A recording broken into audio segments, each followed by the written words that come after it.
Mary Jane.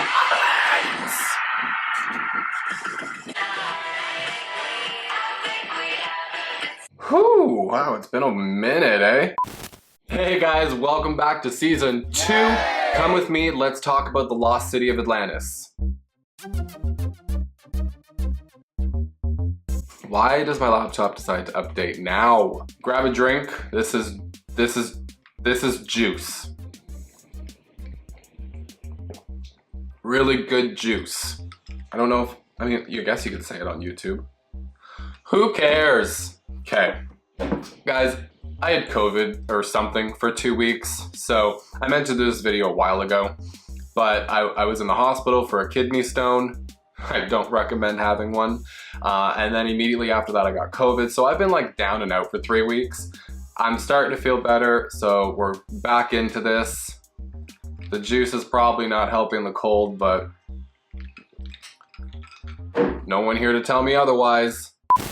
Welcome back, guys. Today we are going to be diving into one of the most fascinating mysteries of all time and one of my favorite things to get lost on the couch for hours on. I've probably watched so many documentaries on YouTube about this, Netflix, you name it, I've probably seen it. I am so obsessed with Atlantis, and personally, I think it's real. Something's in my eye. Oh my god. I think it's real. I'm hoping it's real. You know, at the end of this video, I might Indiana Jones this bitch and go find it, okay? Are you coming with me? Okay, so the lost city of Atlantis. Is it legend? Was it a real place swallowed by the sea? Or just something else that we've been lied to about? Let's go into the details together. Blah, blah. I can't even talk, oh my god. So let's rewind that clock back. Picture it, we're in ancient Greece, and the story of Atlantis comes to us from the famous philosopher Plato. I almost said Pluto. Oh my god. Around 360 BCE, Pluto, I keep saying Pluto, god damn it. Guys, if I say Pluto during this and I don't catch it, I'm sorry, okay? I don't know why. I look at the word and it just reads Pluto to me, okay? Play-Doh, like the dough, like as a kid you would play with Play-Doh. I'm sorry, just unsubscribe. Just do it. Around 360 BCE, Plato wrote 2 dialogues where he described a powerful and advanced civilization called Atlantis. Now, according to Plato, Atlantis was a utopia, blessed with incredible wealth, advanced technology, and an unmatched naval power. But here's the twist. The Atlanteans became greedy and corrupt, angering the gods.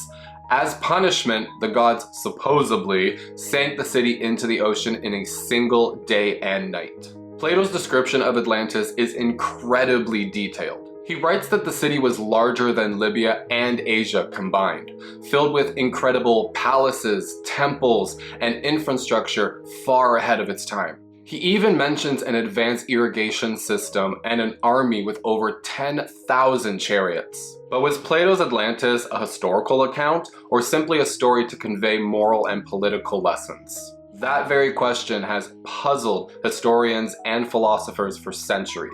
Now, one important clue is that Plato's story was passed down through Egyptian priests, and then relayed to his ancestor Solon, one of the 7 sages of Greece. The Egyptian priests allegedly described Atlantis as a civilization that existed 9,000 years before Plato's time, which would place it around 11,600 years ago, an era when early civilization was just emerging.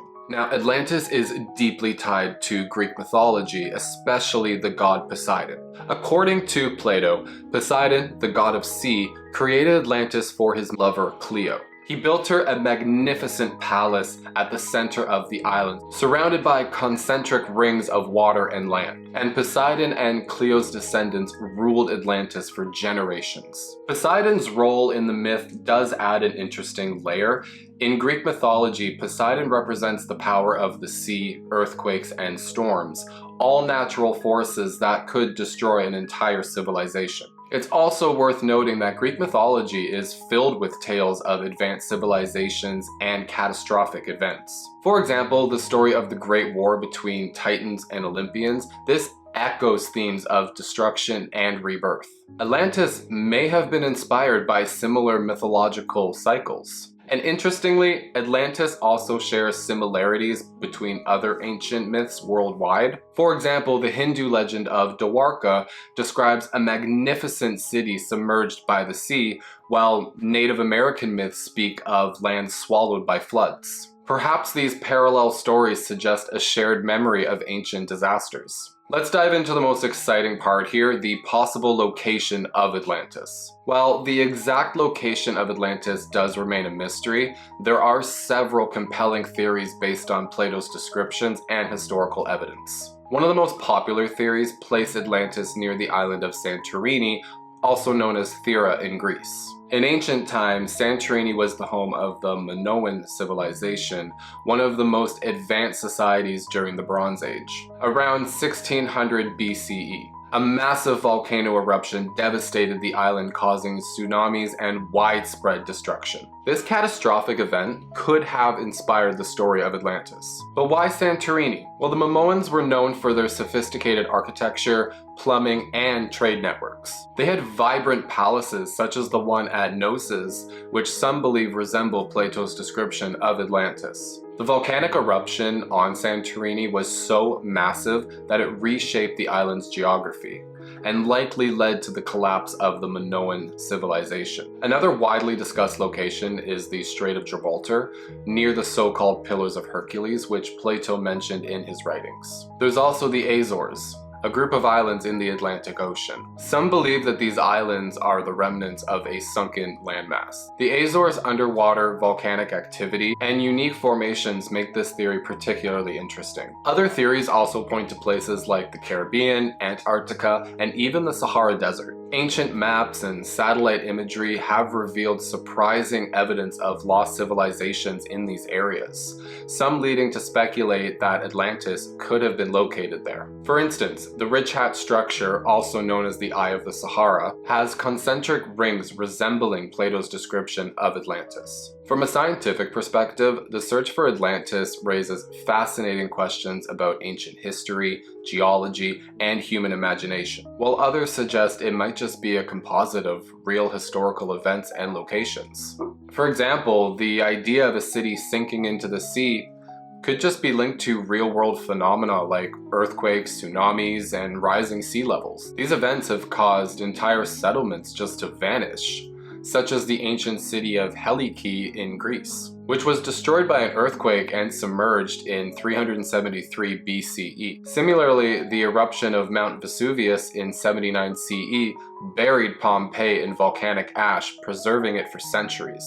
Could Atlantis have met a similar fate, buried under layers of sediment or volcanic debris, waiting just to be rediscovered? The legend of Atlantis has had a profound impact on culture and storytelling, from books and movies to video games and documentaries. In modern times, Atlantis has been portrayed as everything from alien civilizations to cautionary tales of dangers of environmental destruction. This flexibility has allowed the legend to endure and evolve over 2 millennia. However, despite centuries of searching, no concrete evidence of Atlantis has ever been found. Was Atlantis real, or just a brilliant allegory by Plato? Could it be hidden beneath the ocean, just waiting to be rediscovered?